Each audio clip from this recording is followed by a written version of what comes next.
Today we have Dr. Korenberg of the Lloydminster Animal Hospital, and he is here today to tell us a little bit about the Hantavirus and how to keep yourself safe from this disease. And so thank you so much for being with us today, Dr. Berg. Oh, you're very welcome.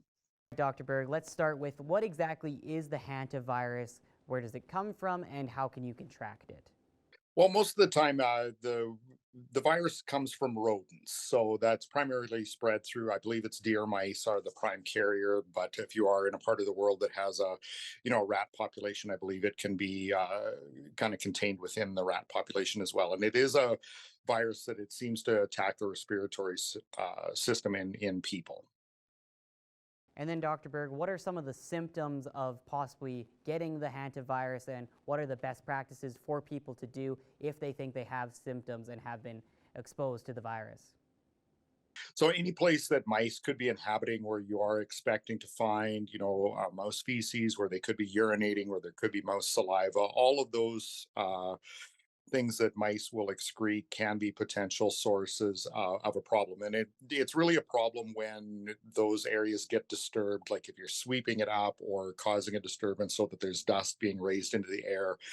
People can inhale this and it can then start problems. So the general recommendation for people to try to keep themselves safe in some of these areas where mice may have been living and causing this sort of a concern is just either to wet the surface down, just spray it down with water lightly, just so that there's less chance that you're going to get dust raised into the air if you're using a broom, or in a more extreme case, they could be wearing a respirator or a mask just to try to filter out some of the things that could be raised in the dust.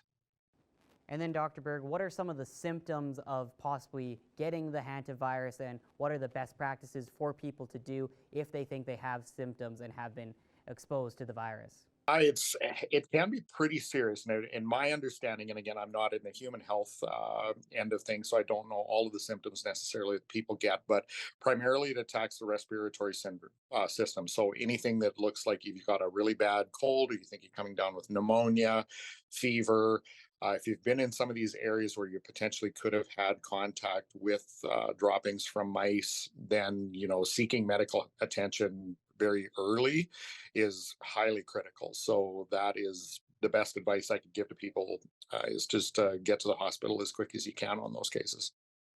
And so, Dr. Berg, is there any worry for cats or dogs or other pets to contract the virus if they are in these areas where the hantavirus may be present? Yeah, it does seem like that there is very, very, very low risk to pets. There is some studies that have tested seroprevalence to see if animals have been exposed and are carrying antibodies to the virus. They have been able to detect very, very low levels, but in none of these cases were they actually finding clinical disease in animals. So that doesn't really seem to be an issue. So it really is more of a human health concern than it is the animal health. And so, Dr. Berg, you mentioned rats as one of the animals that carries this disease. There are no rats in Alberta. Of course, deer mice, though. Are there deer mice in Alberta, and should residents of the Lloydminster, Alberta side and surrounding areas in Alberta be worried about the hantavirus? I don't think it matters if you're on one side of the border or the other. I mean, it's in the area. I don't think it's a hugely prevalent problem, but definitely there's risk there. So I think it's advisable to just be cautious on any time that you're working in some of those environments where there's obviously, been a rodent infestation. Thank you so much, Dr. Berg, for all of the information today and giving us the information in order to make sure that we stay safe from the hantavirus. You betcha. Sounds good.